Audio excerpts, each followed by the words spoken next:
Bonjour à tous, madame, messieurs. C'est mercredi, c'est la troisième édition de la semaine de la revue des Grandes Unes. La nouvelle expression parle de Covid et Gate avec les débats de la mafia, les détails, pardon, de la mafia. C'est le titre proposé par le journal. La nouvelle expression publie donc en exclusivité les marchés à problème qui avaient été donc passés dans le cadre de la lutte contre coronavirus et dénoncés ici par le député Jean-Michel Nithieu. Des éléments suffisants pour déclencher une enquête judiciaire selon le journal, de la page 4 à la page 10 ce matin. Le même journal parle également des séries noires. Achille Achou est mort. L'ancien Premier ministre décédé donc des suites de maladies vient rallonger ainsi la liste des personnalités en tout cas qui sont tombées entre-temps. Et voilà, donc le journal parle de cela en page 2 et parle également de la mairie de Banganté avec le côté Niat qui répond donc aux détracteurs. On le voit bien dans le journal en page 2. On parle de la région du Sud avec les journalistes qui dénoncent à la faveur de la journée de la liberté de la presse. Ils se sont d'ailleurs livrés, ils ont dit ce qu'ils pensent. Leur colère également exprimée à travers la presse ce matin.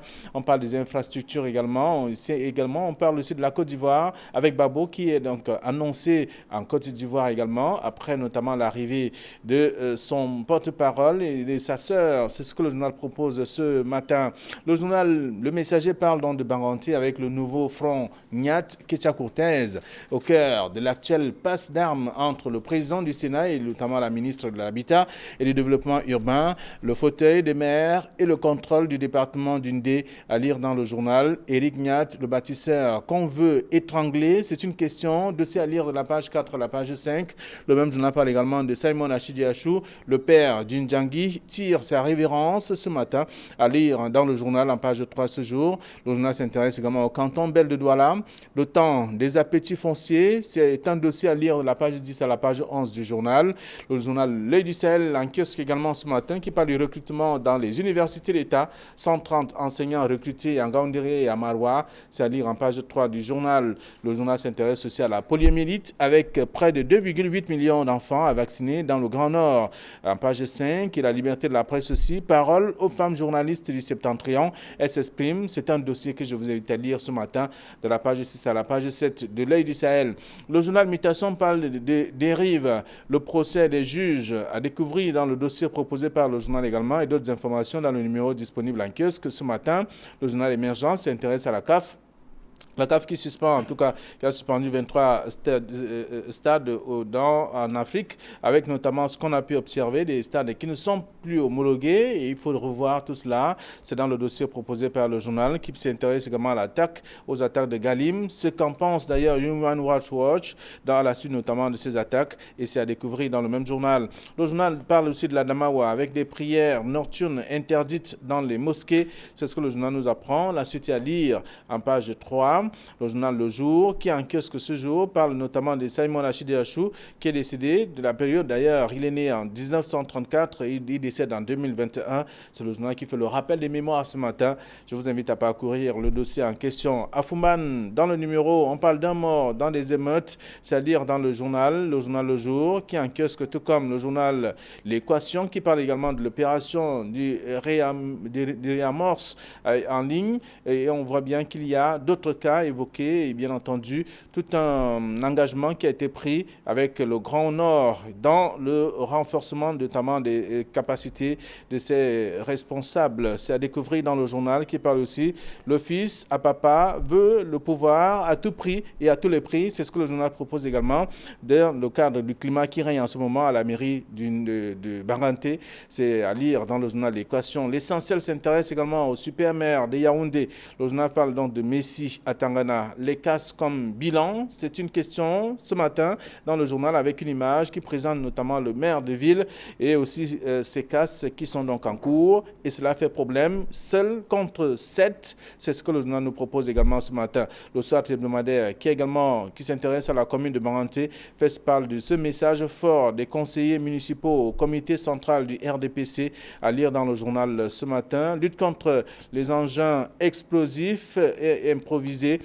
Là, on parle notamment de ces démineurs moulés donc à l'art de la pédagogie militaire. C'est un article à lire dans le journal, le Soir hebdomadaire de ce matin également. Et puis le journal Ouest Echo parle notamment des 100 premiers jours de la décentralisation au Cameroun. Foka Foka, à l'Ouest Cameroun, un départ au petit trot, un chantier immense. C'est le journal qui propose le titre et avec d'autres sujets à lire dans le journal ce matin également. Cameroun Tribune parle de succession dans les chefferies traditionnelles, que de remous, ce que le journal propose comme titre ce matin. Autant d'informations à lire dans la presse qui nous a été proposée ce matin aussi. Alors, nos invités sont déjà confortablement installés. Edith, bonjour et bienvenue. Bonjour Flavien, bonjour à tous les téléspectateurs. Bonjour au particulier Flavien, à tous ces parents qui ont les enfants qui ont entre 0 et 5 ans. Vous savez que du 7 au 9, c'est la grande campagne de vaccination contre la poliomyélite qui ressurgit avec quelques cas. Vous savez que nous avons été déclarés un pays 100% hors polio, mais là, il y a quelques cas qui naissent par-ci par-là. Donc, il y a une campagne nationale, de journée nationale de vaccination du 7 au 9. Donc, je salue ces parents pour leur dire... À cause de cette migration, bien entendu. Voilà, pour leur dire que, attention, pas d'amalgame entre la lutte contre la polio et la lutte contre le Covid, avec tout ce que les uns et les autres disent sur le vaccin, mais laissez vos enfants être vaccinés contre la polio de 0 à 5 ans pour ne pas avoir demain un grand nombre d'handicapés. Après, on dira qu'on ne savait pas. Faisons gaffe, pas d'amalgame. C'est par là ce matin que je salue tous ceux qui nous regardent. Pour ne pas avoir des enfants qui souffrent de la paralysie flasque aiguë. Tout à fait. Voilà, donc, voilà. Bonjour, Casimir Désiré Tagné. Bonjour Flavien, bonjour Idriss, bonjour à tous les téléspectateurs. C'est mercredi, le mercredi de Casimir. Mais c'est un mercredi spécial parce qu'aujourd'hui va être dévoilée la mascotte et l'hymne de la CAN que le Cameroun organise, CAN 2021, que le Cameroun organise en 2022. Et vous savez qu'au Cameroun, il y a toujours une histoire autour de la mascotte. Et des glissements. Depuis 2016, non, autour de la mascotte d'abord. Depuis 2016, où nous avons organisé la CAN féminine. Et la mascotte, vous vous souvenez, c'était une jeune dame qui s'appelait Lily. Et dernièrement, nous avons organisé le chant avec une mascotte qui s'appelait Tara. On a soif de savoir qu'est-ce qui va être la mascotte de la CAN. Quel est le nom qui sera donné et quelle histoire ça va drainer, parce qu'il y a toujours des supputations dès aujourd'hui. Attendez-vous à voir des supputations autour de la mascotte de la CAN 2022 qui sera organisée, de la CAN 2021 qui sera organisée en 2022. Très bien, merci. Cette belle entrée d'ailleurs qui nous donne du sourire également, mais pourtant des sujets sérieux. Et la nouvelle expression revient ce matin avec le Covid Gate, les détails de la mafia, c'est le titre proposé par le journal. Hier, on parlait déjà de ce qui se passe entre le secrétaire général de la présidence de la République et le ministre de la Justice, garde des Sceaux, aujourd'hui, qui demandait quand même des preuves. Mais aujourd'hui, le journal fait savoir que le député Jean-Michel Nitche a des preuves qui peuvent permettre au ministre de la Justice de pouvoir enclencher le processus attendu par le secrétaire général de la présidence de la République. Bon, il faut dire, Flavien, que le député Jean-Michel Nitche n'a pas de preuves. Il a levé le lièvre, c'est-à-dire que le journal a publié sa question orale au ministre de la Santé à l'Assemblée nationale, et cette question orale relevait la problématique, relevait des éléments. C'est-à-dire que c'était des interrogations. Il fallait que le ministre apporte des éléments, c'est-à-dire que des suspicions. Parce que les preuves, quand même, la preuve, il faut dire qu'à la fin de cette question orale, le ministre, pour avoir des réponses précises, c'est-à-dire qu'il ne pensait pas que le ministre de la Santé, parce que dans cette question, il invitait le ministre à démissionner, parce que vu la gestion et le fait qu'il y avait collusion, qu'il y avait véritablement délit d'initié, et pour lui, il n'était plus qualifié à pouvoir être celui qui donne la réponse. Pour ce faire, il a même invité le Parlement à créer une commission d'enquête parlementaire pour que cette commission puisse soit blanchir le ministre de la Santé publique et ses collaborateurs, soit véritablement identifier quels sont ceux qui ont profité de ce Covid Gate. Donc il faut dire que c'était quand même une alerte au tout début du député de Vori-Est, Jean-Michel Nitche, et le journal aujourd'hui revient là-dessus. Mais il faut aussi dire ce qui est intéressant en achetant la nouvelle expression de ce jour, on constate quand même aussi qu'il y a une annonce du ministère de la Santé dans cette édition qui présente tous ceux qui ont eu à gagner les marchés sur le Covid-19 avec après la question orale de Jean-Michel Nitche, il y a toutes 3 ou 4 pages où le ministère de la Santé présente ceux qui ont eu à gagner les marchés. Donc c'est des éléments. Le document la question orale de Jean-Michel Nietzsche qui montre qu'il y a collision, qu'il y a suspicion de collision et suspicion de délit d'initié. Et le ministère de la Santé qui en 2021 présente ceux qui ont eu à gagner le marché, c'est des éléments, comme vous le disiez, qui peuvent permettre à ce qu'on puisse finalement déceler qui a raison ou qui a détourné ou qui n'a pas détourné. Je pense que la nouvelle expression de ce jour est une pépite. Alors, ce n'est non pas une affaire qui est prête à s'arrêter. On voit bien qu'il y a des manœuvres qui sont effectuées soit au ministère de la Justice, soit au ministère de la Santé ou encore à la présidence de la République, je veux dire au secrétaire général. Je crois que même 10 ans, 20 ans après, on se rappellera que nous avons eu un député qui s'appelait honorable Jean-Michel Nietzsche, qui, quand bien même il n'est pas en train de travailler sur le terrain des micro-projets, parce que je doute fort si on peut dire, prouver ou bien doiter un micro-projet que Jean-Michel Nietzsche aurait fait, mais au moins sur le plan des enquêtes du contrôle gouvernemental, il est pratiquement le meilleur. Et c'est donc lui qui a déclenché ce qu'on appelle aujourd'hui Covid-Gate, c'est-à-dire l'affaire du Covid au Cameroun, où on s'est rendu compte que près de 180 milliards de francs CFA envoyés par la Banque mondiale ont été dilapidés sans qu'on ne sache exactement qu'est-ce qu'on en a fait. Et que là-dedans, c'est pratiquement tous les ministères, sans exception, jusqu'au ministère du Développement de l'Agriculture, jusqu'au ministère de la Communication, parce que les gens voient seulement le ministère de la Santé. C'est tous les ministères, ministère de l'administration territoriale, les ministères de recherche scientifique, et presque tous les ministères ont pioché dans les 180 milliards de francs CFA. Et justement, je crois que le journal que la Nouvelle Expression a produit ce matin, qui est un chef-d'œuvre dans le journalisme d'investigation que nous prônons, vous le savez très bien, que je suis un chante du journalisme d'investigation au Cameroun. Ça, c'est un exemple type du journal d'investigation que nous voulons. Démontre et même une réplique non seulement à Ferdinand Gongo, qui est le secrétaire général auprès de la présidence, ministre d'État, secrétaire général à la présidence de la République, mais également au ministre d'État, Laurent Esso, parce qu'il faut bien rentrer en arrière pour se rappeler que Ferdinand Gongo a enjoint le ministre de la Justice pour lui demander d'ouvrir une enquête contre tous ceux qui ont pioché dans cet argent, les complices, les comparses, les auteurs et autres. Et la réplique de Laurent Esso a été on ne peut plus clair. Oui, je suis prêt à ouvrir les dossiers, mais envoyez-moi les éléments, parce que je n'ai pas des éléments. Je crois que la réponse, la publication de la Nouvelle Expression ce matin est une masse de données au ministre de la Justice pour lui dire, tu veux les preuves, voilà les preuves. Mais ce qui est surprenant là-dedans, est-ce que le ministre garde des Sceaux doit seulement s'en tenir aux publications du journal ou bien à la publication à la question-réponse, la question orale? Je vous poserai également, avant de continuer, je vous poserai également une autre question.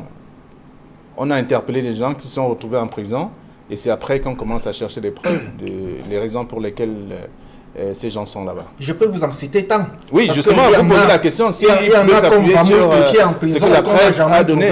Je suis d'accord avec vous. Peut-être que le gouvernement a constaté que c'était une très mauvaise pratique et que maintenant, il faut quand même essayer de corriger ce que le gouvernement faisait dans le temps. Pour ce cas, il faut corriger. Maintenant, moi, je crois qu'il faudrait quand même, au-delà de la question-réponse, de la question orale de Jean-Michel Nietzsche, qu'on donne des documents. Et ces documents-là ne peuvent pas être seulement les publications dans les journaux.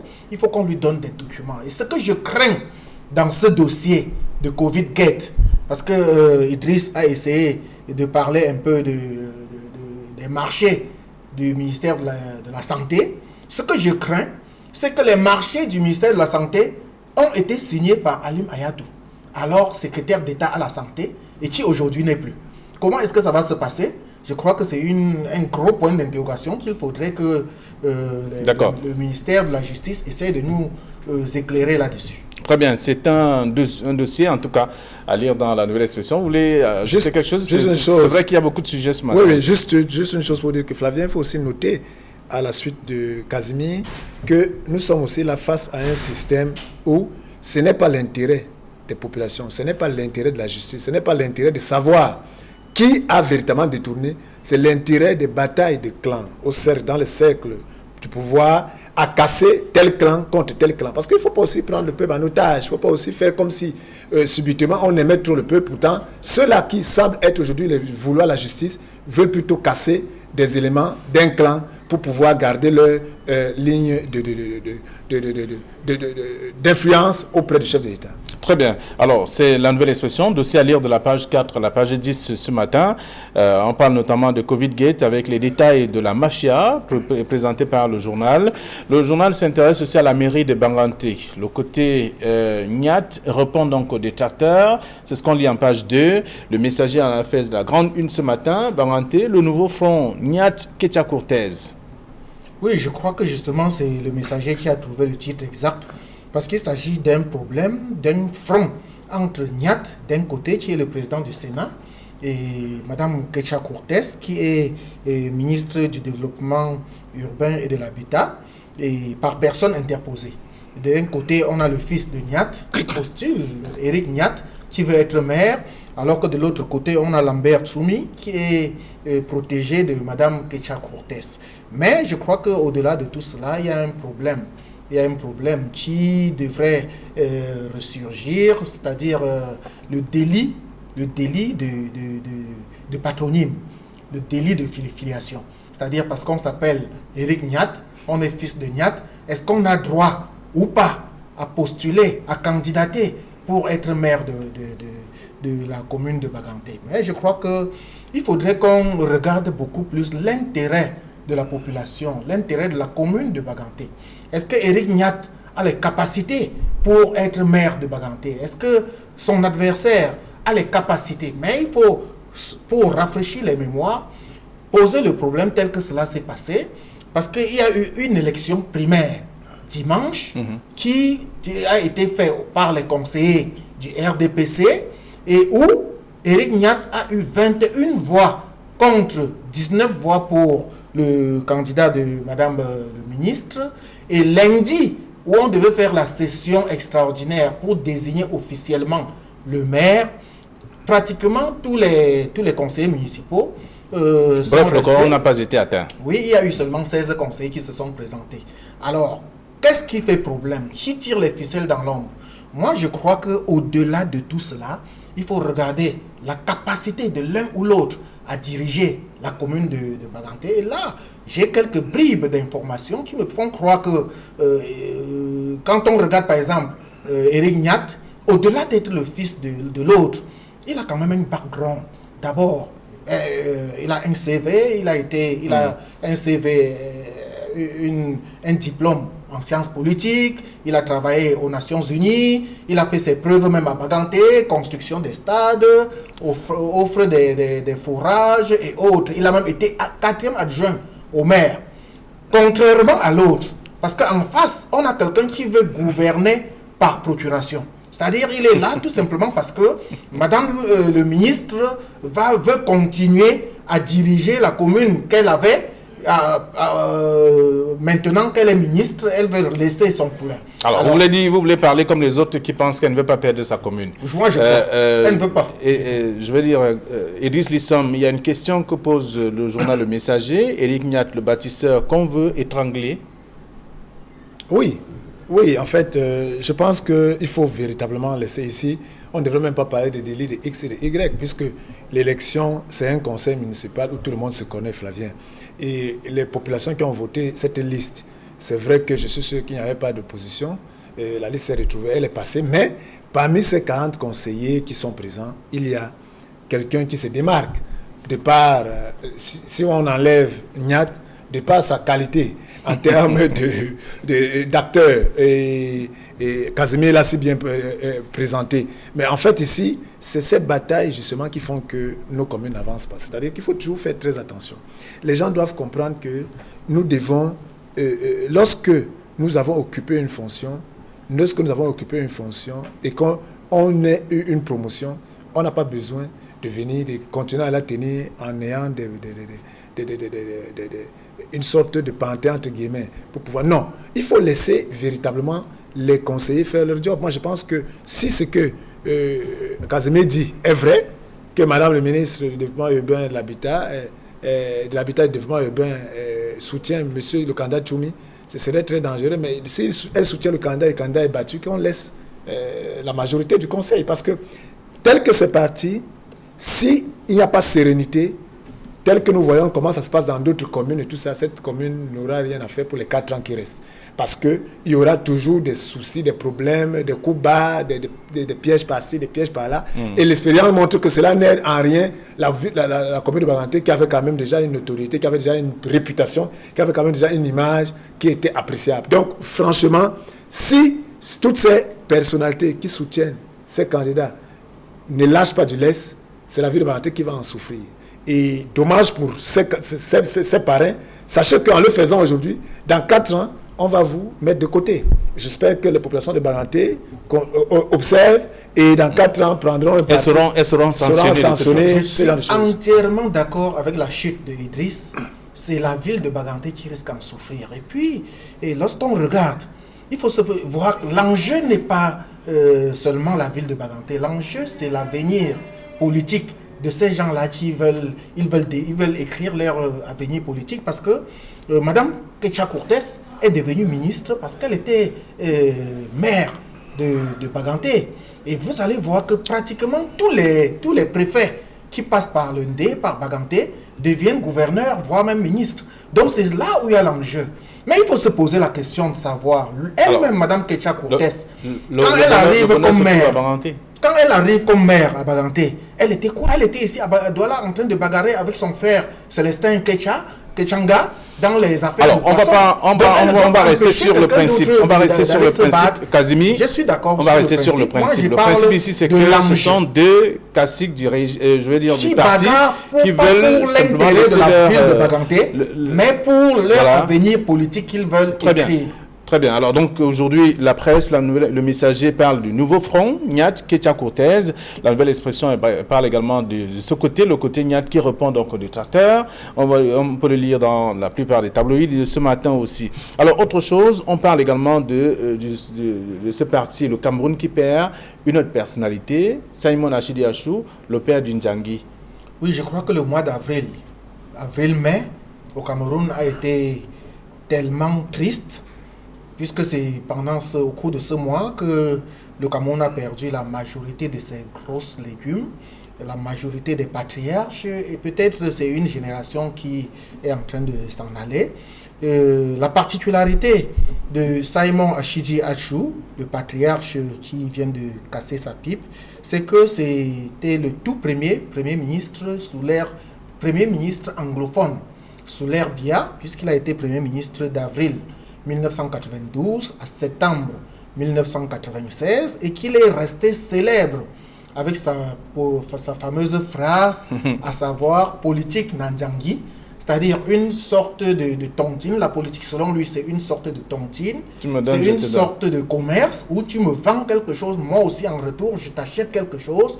Donc, c'est une façon de dire que la politique, c'est du donnant-donner. Tu me donnes, moi aussi je te donne. Et moi, je crois que c'est une formule qui est restée célèbre jusqu'au jour d'aujourd'hui et qui, même après lui, restera célèbre, parce qu'il faudrait que lorsque vous avez soutenu un candidat ou un parti politique, que la localité récolte les retombées, ou bien que le parti politique récolte les retombées après que la personne soit là. Mais dans l'ensemble, est-ce que c'est toujours cela qu'on vit?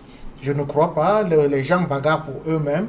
Les gens, au lieu de bagarrer pour l'intérêt de ceux qui vous ont élus, bagarrent pour eux-mêmes. Nous inclinons aujourd'hui sur la mémoire du père Achidi Achou, mais je crois que c'est un exemple pour la jeunesse camerounaise, parce qu'au-delà d'être politicien, après, c'est vrai qu'il est devenu sénateur par la suite, dans la cuvée 2013, mais il s'est reconverti en agriculture.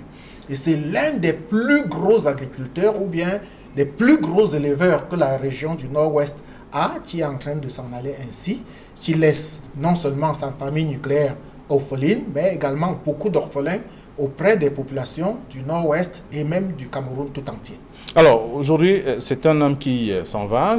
Il s'en va également, lui aussi, qui prônait la paix dans les régions en crise. Est-il parti avec tous les secrets?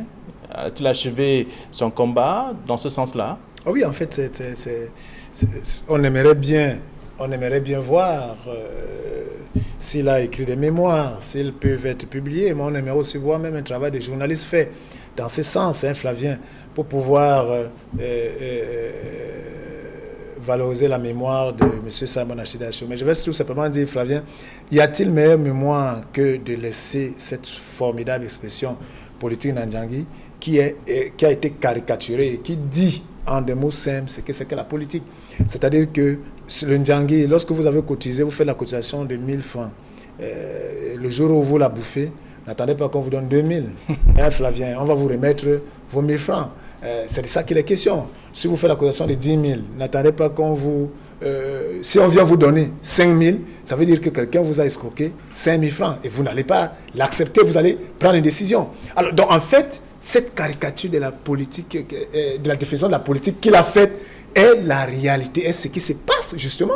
C'est-à-dire que si vous avez soutenu un candidat, vous attendez, vous l'avez soutenu parce que vous avez, c'est comme un Ndjangi, vous avez soutenu, c'est que votre vote que vous faites, c'est votre contribution, c'est l'argent que vous lui donnez pour qu'il vous représente. Parce que demain, vous attendez le retour. S'il n'y a pas de retour par rapport au fait que vous lui avez donné, vous avez cotisé, pour que vous avez, votre cotisation, c'est le vote, pour qu'il vienne faire des routes, qu'il vienne arranger les écoles, qu'il vienne vous aider, et il ne le fait pas. Vous l'attendez au tournant. Parce que le jour où il reviendra, pouvez-vous encore lui faire confiance? Non. Et si cette personne persiste, je pense qu'à un moment, vous allez être obligé à prendre des machettes ou bien le couteau pour dire ne venez plus. Ou bien vous allez abandonner ce Ndjangi-là. Et c'est pour cela que vous trouvez qu'aujourd'hui au Cameroun, beaucoup de Camerounais abandonnent le Ndjangi qui est l'élection. Parce qu'ils se disent, mais quel est ce Ndjangi où on va aller, on choisit quelqu'un, il échoue, mais c'est lui qui est toujours là, il nous escroque, il est toujours là. Donc mieux vaut vous rester avec votre Ndjangi et nous on se met de côté. Donc franchement, je dis,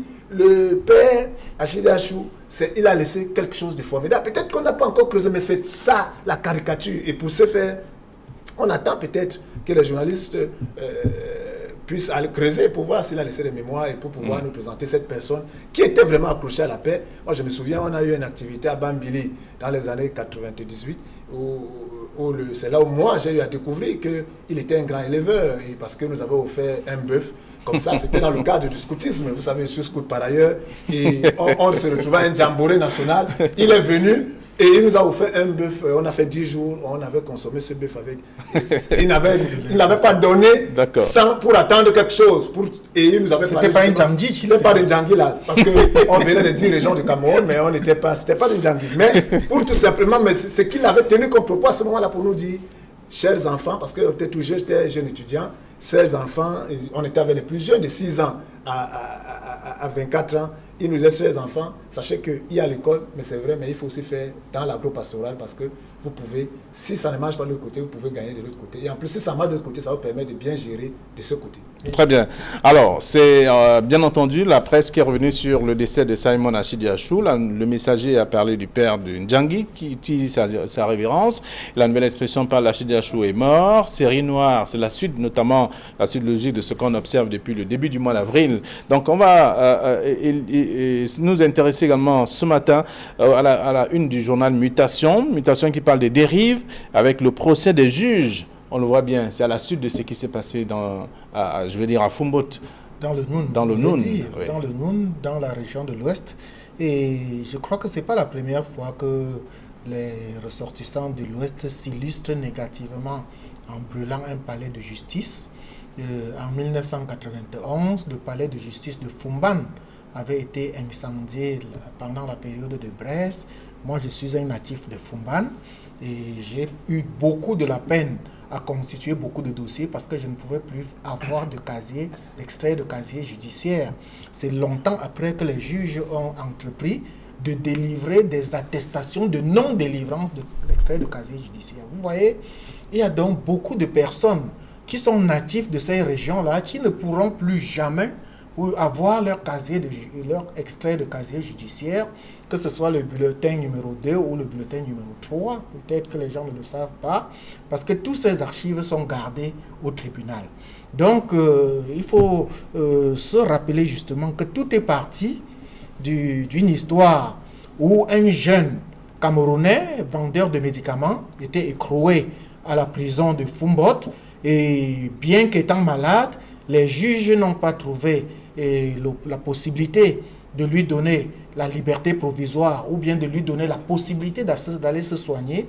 Et finalement, cet individu, ce jeune Camerounais, originaire de Bouddha, il faut le rappeler, est décédé en prison sans avoir la possibilité de se soigner. Alors, ceci pose le problème des procédures, des longues procédures inutiles au Cameroun, où on a toujours des détentions provisoires, où on a toujours des personnes qui sont en prison alors que les dossiers ne sont pas concordés. Et cela me rappelle un des doyens de cette émission que vous connaissez bien, Camille Nellet, qui a l'habitude de dire qu'il faudrait que les juges aillent séjourner même un peu 2 semaines en prison pour voir un peu comment ça se passe là-bas, avant de tout le temps refuser la liberté provisoire ou bien avant d'envoyer tout le temps les péchants en prison, qu'ils sachent exactement qu'est-ce que ces personnes vont aller souffrir.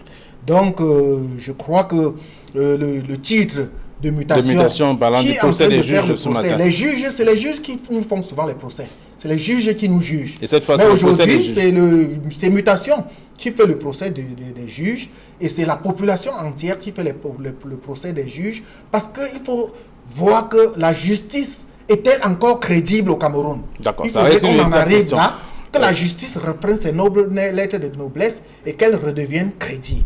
On n'a plus que 30 secondes, oui, Idriss. Juste pour dire qu'on attend à ce que, je ne sais pas s'il y a un syndicat de juges au Cameroun, que ce syndicat prenne la parole pour nous rassurer, nous en tant que futurs justiciables, que nous pouvons leur faire confiance. Parce que vous savez, il y a toujours le bon grain et l'ivraie.